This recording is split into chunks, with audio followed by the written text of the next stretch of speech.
Hi friends, आपका Hindi story channel में स्वागत है। आपके लिए एक और नई कहानी। एक दिन सोनिया, परिया और उसकी सहेलियां मटके से बने एक घर के ऊपर सवार होकर आसमान में उड़ रही थी। लेकिन तभी अचानक उस मटके घर के ऊपर जोरदार बिजली गिरती है, जिस वजह से वो मटका घर बुरी तरह टूट जाता है और सभी परियां आसमान से जमीन की ओर गिरने लगती हैं। तभी खेतों में काम कर रहे कुछ लड़कियां ये नजारा देख लेती हैं। अरे वो देखो, आसमान में कुछ अजीब घटना हो रही है। अरे हाँ, ये तो खूबसूरत परियां आसमान से गिर रही हैं। ये नज़ारा तो बहुत ही अद्भुत है। ऐसा लगता है मानो परियों की बारिश हो रही हो। इतनी सारी परियां एक साथ मैंने कभी नहीं देखी। फिर देखते ही देखते सारी परियां एक बड़ी सी झील के अंदर आ गिरती हैं। चलो, हमें जल्दी से उन परियों को बचाना होगा, कहीं झील में डूबने से उनकी मौत न हो जाए। फिर गांव की लड़कियां दौड़कर झील के पानी में छलांग लगा देती हैं और एक एक कर सोनिया और उसकी सहेलियों को सही सलामत पानी से बाहर निकाल लेती हैं। लेकिन तब तक सारी परियां बेहोश हो चुकी थी। अरे ये परियां तो बेहोश हो गई है, चलो इन्हें उठाकर अपने गांव ले चलते हैं। उसके बाद वो लड़कियां सभी परियों को उठाकर अपने गांव ले जाती हैं और उन्हें बिस्तर पर लेटाकर उनकी मलहम पट्टी कर देती हैं। थोड़ी देर के बाद परियों को होश आ जाता है, लेकिन होश में आने के बाद सभी परियां भूख से परेशान होकर खाना मांगने लगती हैं। इन्हें तो बहुत जोर से भूख लगी है, चलो इन्हें खाना देते हैं। फिर गांव की लड़कियां सभी परियों के सामने ढेर सारा खाना रख देती हैं, लेकिन खाना खाते ही सभी परियां उल्टियां करने लगती हैं। हम इंसानों का खाना नहीं खा सकते, हमारे शरीर को सिर्फ परिदेश का खाना खाने की आदत है। लगता है हमारी जादुई छड़ी झील में गिर गई है। मेहरबानी करके तुम सब हमारी जादुई छड़ियाँ ढूंढ कर ला दो। बिना जादुई छड़ी के हम अपने परिदेश नहीं लौट पाएंगे। तुम चिंता मत करो, हम सभी इसी वक्त झील में जाकर तुम्हारी जादुई छड़ियों को ढूंढ लाएंगे। उसके बाद गांव की सभी लड़कियां झील के पानी में उतरकर जादुई छड़ियों को ढूंढने लगती हैं, लेकिन उन्हें कोई जादुई छड़ी नहीं मिलती और वो सभी निराश होकर वापस गांव लौट जाती हैं। ये तो बहुत बुरा हुआ, लगता है हम अपने परिदेश कभी नहीं जा पाएंगी।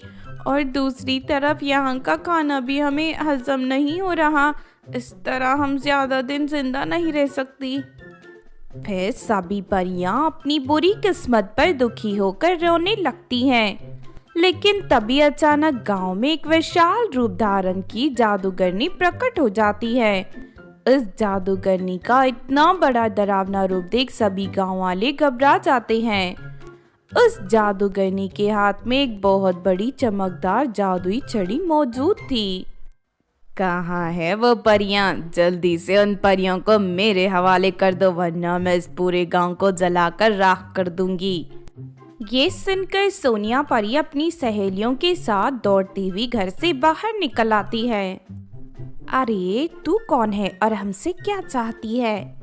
मुझे झील के पानी में तुम सबकी जादुई छड़ी मिली थी। उन छड़ियों को जोड़कर मैंने ये विशाल जादुई छड़ी तैयार कर ली। अब मैं तुम सबकी परियों को अपना गुलाम बनाकर अपने साथ ले जाने आई हूँ। चलो मेरे साथ। नहीं नहीं, इन बेचारी परियों ने तुम्हारा क्या बिगाड़ा है, इन्हें छोड़ दो। अगर तुझे अपनी जान प्यारी है तो खामोश हो जा लड़की, वरना मैं इसी वक्त तुझे जलाकर राख कर दूंगी। इतना कहकर जादूगरनी जादुई छड़ी से ढेर सारी बिजली प्रकट करने लगती है। ये देख सभी गांव वाले घबराकर पीछे हट जाते हैं। लेकिन तभी अचानक वहां जोरदार बारिश शुरू हो जाती है। बारिश का पानी जैसे ही जादुई छड़ी पर गिरता है कि तभी जादूगरनी को बिजली के झटके लगने लगते हैं। फिर जादूगरनी के हाथ से जादुई छड़ी छूट जाती है और वो धड़ाम से जमीन पर गिर जाती है। अरे मर गई रे, हाय मेरी हड्डी पसली टूट गई, अरे कोई मेरी मदद करो। तभी मौका देखकर सोनिया परी उस विशाल जादुई छड़ी के पास पहुंचकर मंत्र पढ़ने लगती है और अगले ही पल विशाल जादुई छड़ी वापस छोटी छोटी छड़ियों में बदल जाती है। उसके बाद सभी परियां अपनी जादुई छड़ी उठा लेती हैं। चलो इस बुरी जादूगरनी को सबक सिखाते हैं।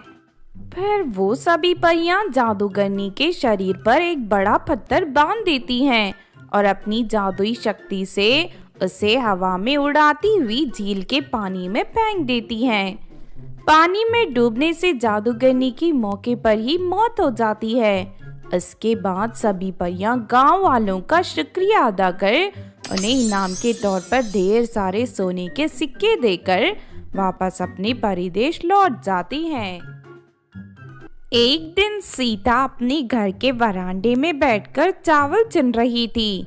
तभी वहां रागिनी नाम की एक फूल बेचने वाली आती है। रागिनी के गोद में एक छोटा सा बच्चा था। रागिनी गेट के सामने खड़ी होकर जोर जोर से रोने लगती है। अरे क्या हुआ, कौन हो तुम और मेरे घर के सामने खड़ी होकर क्यों रो रही हो? क्या बताऊं दीदी, सुबह से फूल बेचने की कोशिश कर रही हूँ लेकिन अभी तक मेरा एक भी फूल नहीं बिका। ये देखिए बच्चा कितना भूखा है मेरा, इसके लिए दूध खरीद लूं, इतने भी पैसे नहीं है मेरे पास। दया करके मुझसे कुछ फूल खरीद लीजिए दीदी, आपका बहुत उपकार होगा। ये देखिए मेरे पास तरह तरह के बहुत सारे खूबसूरत फूल हैं। रागिनी और उसके बच्चे को देख सीता को दोनों पर बहुत तरस आता है। ठीक है तो रो मत, तुझसे मैं फूल खरीद लेती हूँ आज।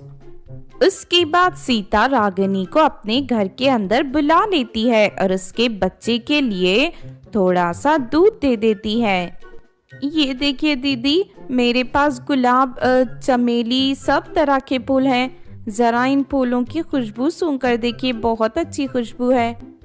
इतना कहकर रागिनी सीता के हाथों पर ढेर सारे फूल रख देती है, लेकिन उन फूलों को सूंघते ही सीता को चक्कर आ जाता है और वो बेहोश होकर गिर पड़ती है। अरे वाह, ये तो पल भर में ही बेहोश हो गई। इससे पहले कि कोई यहाँ आ जाए मुझे इसके घर में रखे सारे पैसे और गहने चुराकर यहाँ से निकल जाना चाहिए। फिर रागिनी घर में रखे सारे पैसे और गहने अपनी बैग में भरकर वहाँ से बाहर निकल जाती है। फिर उसी शाम, ये देखिए मम्मी जी, आज मैं कितने सारे पैसे और गहने लेकर आई हूँ। अरे वाह बहू, आज तो तूने कमाल कर दिया, जरा इस हार को तो देख। ओहो, ये तो बहुत ही कीमती हार है। जी मम्मी जी, ये हार ही नहीं, ये सोने के कंगन भी बहुत कीमती है। अब तो इन्हें मैं अपनी सहेली की शादी में पहनकर जाऊंगी। तभी वहाँ रागिनी का पति नरेश आ जाता है। और रागिनी, तुम अपनी ये हरकतें बंद कर दो। इस बुरे काम के लिए तुम हमारे बच्चे का सहारा लेती हो। भगवान तुम्हें कभी माफ नहीं करेगा। अभी भी वक्त है, सुधर जाओ वरना एक दिन तुम्हें बहुत पछताना पड़ेगा। अरे खुद तो कोई काम धंधा करते नहीं, बस सारा दिन आवारा की तरह यहाँ वहाँ भटकता फिरता है। मैं पैसे कमा कर लाती हूँ, वो भी इससे बर्दाश्त नहीं होता। बहू बिल्कुल सही कहती है नरेश, अगर दोबारा तूने हमारे काम में टांग अड़ाने की कोशिश की तो ठीक नहीं होगा, चल जा यहाँ से। इस तरह दोनों लालची सास बहू नरेश को डांटकर वहां से भगा देते हैं। दूसरी तरफ रागिनी लगातार लोगों को लूटना जारी रखती है। फिर एक दिन रागिनी अपनी सास के साथ फूल की टोकरी लेकर सड़क से गुजर रही थी। तभी उसे सुंदर कपड़ों में खड़ी एक लड़की दिखाई देती है, जिसके शरीर पर ढेर सारे गहने थे। उस लड़की को देखते ही दोनों सास बहू खुशी से उछल पड़ते हैं। फिर रागिनी उस लड़की के पास जाकर उससे कहती है, अरे क्या हुआ लड़की, तुम इस सुनसान सड़क पर अकेले क्या कर रही हो? मुझे अपने रिश्तेदार की शादी में जाना है, लेकिन अचानक मेरी स्कूटर का टायर पंचर हो गया, इसीलिए मैं यहाँ टैक्सी का इंतजार कर रही हूँ। अरे इस रास्ते से कोई टैक्सी नहीं जाती, यही दूसरी तरफ एक बड़ा रास्ता है, वहां से तुम्हें आसानी से टैक्सी मिल जाएगी। चलो हम तुम्हें वहां ले चलते हैं। उन दोनों पर भरोसा करके वो लड़की उनके साथ चल देती है, लेकिन थोड़ी दूर जाते ही रागिनी उसे जमीन पर धक्का देकर गिरा देती है और अपने बेहोश करने वाली फूलों से उस लड़की को बेहोश कर देती है। उसके बाद दोनों सास बहू उस लड़की के सारे गहने उतारकर वहां से भाग निकलते हैं। फिर घर जाकर हमेशा की तरह वो दोनों गहनों का बंटवारा करने लगते हैं। लेकिन तभी अचानक वहां ममता नाम की एक जादूगरनी आ जाती है। मैं उस लड़की की माँ हूँ जिसे आज दोपहर तूने बेहोश करके लूट लिया था, लेकिन अब तू और तेरी ये बुढ़िया सास मुझसे नहीं बचेगी। इतना कहकर ममता अपनी जादुई छड़ी निकाल लेती है। अरे बहू, लगता है ये कोई बड़ी जादूगरनी है, अब हम क्या करें? हमें माफ कर दीजिए जादूगरनी जी, हमसे गलती हो गई। ये रहे आपकी बेटी के गहने, आज के बाद हम दोबारा किसी को नहीं लूटेंगे। फिर वो दोनों जादूगरनी के पैरों पर गिरकर उससे माफी मांगने लगते हैं। तुम दोनों का रोना धोना देख मैं नहीं पिघलने वाली। आज तक ना जाने तुम दोनों ने कितने ही मासूम लड़की औरतों को लूटकर उन्हें बर्बाद किया होगा। तुम दोनों को सजा मिलनी ही चाहिए। उसके बाद ममता जादूगरनी अपनी जादुई छड़ी की शक्ति से दोनों को चिड़िया के रूप में बदल देती है। फिर जादूगरनी उन दोनों को पिंजरे में डालकर वहां से चली जाती है। इस तरह उन दोनों को उनके लालच और धोखेबाज का फल मिल जाता है। आपको कहानी पसंद आई तो प्लीज लाइक, शेयर और चैनल को सब्सक्राइब करें। धन्यवाद।